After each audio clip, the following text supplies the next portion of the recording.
Good morning, everybody. I'm guessing it's Thursday today. Welcome back to another history/English lesson today. We're going to be carrying on from what we were looking at yesterday. If you haven't already done that, you can go back and find yesterday's video and you can watch that one first of all, because you probably need to do that one before we do this one. Now, do you remember yesterday we were talking about a lady called Delia McDermott who had bought herself a new hat? Let's see if I can remind you of Delia. Here she is. And she bought herself a new hat for a very special occasion.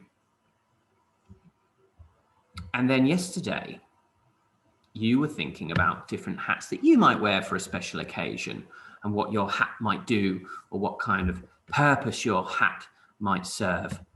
Well, Delia's hat was a very important hat for her, and she bought it in 1912, which we thought about yesterday. It was 108 years ago. Very different time from today. And we looked at this picture with all the different people wearing hats. Well, today I'm going to send you some photos that you can have a look at with your grown-up.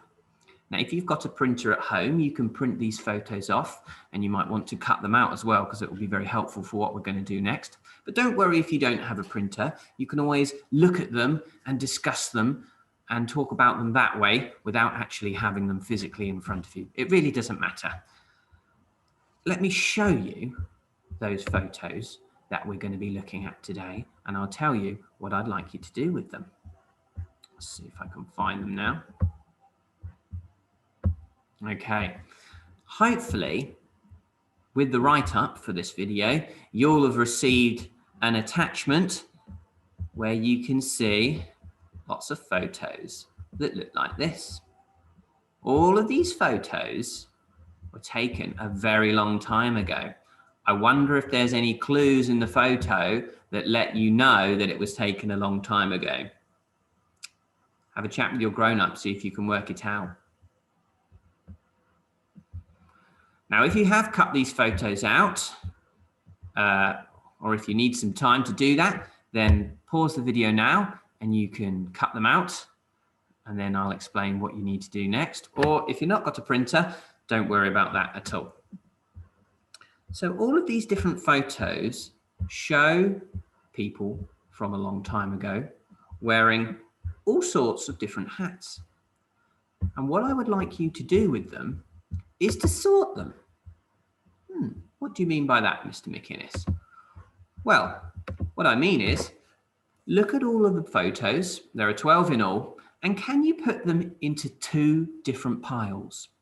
Just decide why you're going to put one in that pile and why you're going to put one in another pile. There's no right or wrong answer at this point. It's totally up to you. Decide why some photos are going in one pile and why some photos are going in another pile. Have a chat with your grown-up, and then you can write down some of your reasoning on a piece of paper or with the photos. You might even want to arrange the photos on a big piece of sugar paper if you've got anything like that in two different columns, and you can say, I put these ones in this pile because, and I put these ones in this pile because. If you want to do it that way, it's totally up to you how you want to sort them. You might even want to sort them out and then write something down on an interactive app, something like that you can send along. Decide totally how you want to sort them, and then give me your reasonings for why you've sorted them in that way. So I'm going to give you some time to do that. So I recommend you pause this video and you can have a go at doing that. And then when you've done that, you can unpause and I'll explain to you a little bit more. Okay, see you in a sec. Well, hopefully you've had some time to look at those photos and discuss them and discuss what you can see in them and what's interesting about them. And hopefully you've had time to sort them into two different piles and think about your reasons why you've sorted them into those two different piles. I'm just going to explain a little bit more about those photos now and why I asked you to do that. Let's see if I can share my screen again with you. Here we are. So you've done that now. And what I'm going to share with you is some information about life in 1912, which was quite a long time ago. And there's some information here. I'm not going to read it all properly because I'm sure you can... I'm just going to move these up here. I'm not going to read it all full because it's a bit complicated language. I'm going to explain it a bit better for you. But all of these photos were taken in 1912, and hopefully you can see them all. I might just move this one over here a little bit because my video in the corner might be covering it up a bit. So I want you to be able to see all of the photos. Now, all of these photos, as I was saying, were taken in 1912, and our country, Britain, the United Kingdom at that time, was a very, very, very rich country indeed, one of the most powerful countries in the world. And it was full of wealth, and unfortunately, only a small minority of people, a small group of people, were able to share in all that wealth and all that power. In fact, 10% of the population, so that's a very small amount of the population, had 90% of all the wealth. So that means a tiny amount of all the people in Britain had almost all of the money and the land in the country at that time. Very unequal society. And for the people in that tiny little group, those very rich people, life was very comfortable. They lived in very big houses and employed lots of servants in their houses. And they enjoyed lots of fancy events like garden parties and concerts and horse racing events. And they could take holidays at the seaside. Maybe if they lived somewhere else, they might even have come to Eastbourne for a seaside holiday. And they might have had big second homes in their holiday places or at very fancy hotels. So life for these people, who were known as the aristocracy, fancy word for meaning those people who were very wealthy, life was very, very good for them. And a lot of these people had special titles, like they were sirs or dames, they were knights, or they were called lords or ladies, and they had a lot of power in society. And those people made a lot of the decisions about how life was governed in those days.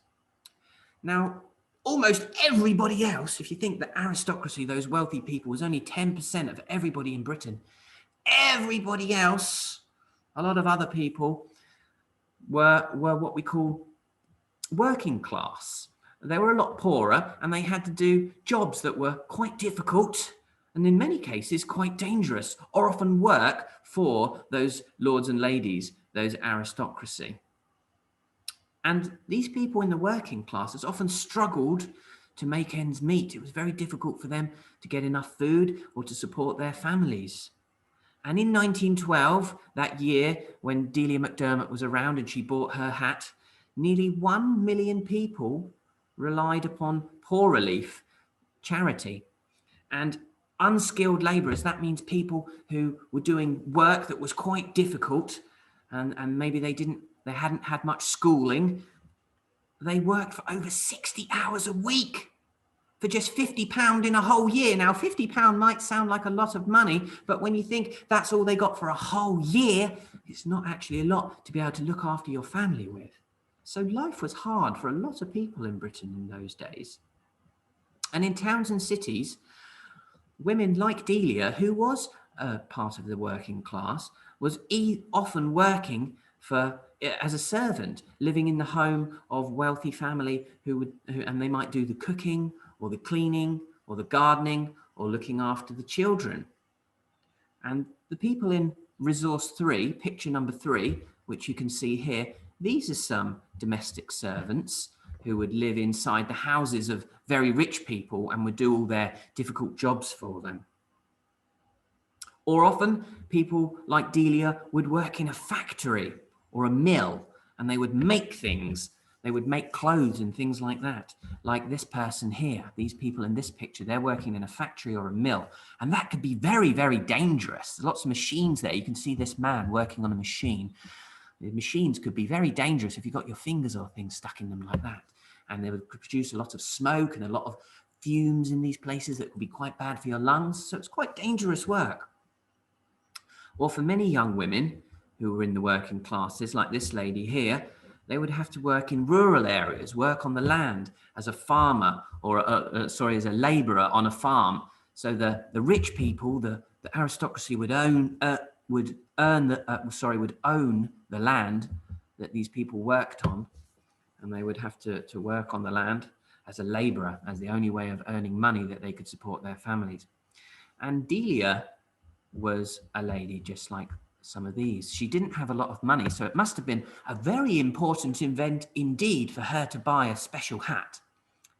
Later on, maybe next week, we're going to have a think about why Delia might have bought that hat. But what I'd like you to do now is maybe go back to your pictures that you sorted earlier and have a think about which pictures do you think might show the aristocracy, the very wealthy people, and which pictures might show the working classes, the people who didn't have as much as the wealthy people in society. And you might want to resort them again on those lines. Well, thank you for joining me today. I hope you've enjoyed thinking about this part of history. And if you've got any questions or any comments that you want to ask me, then do ask on Class Dojo, and I'll try my best to get back to you. And I'll see you again tomorrow. Bye-bye.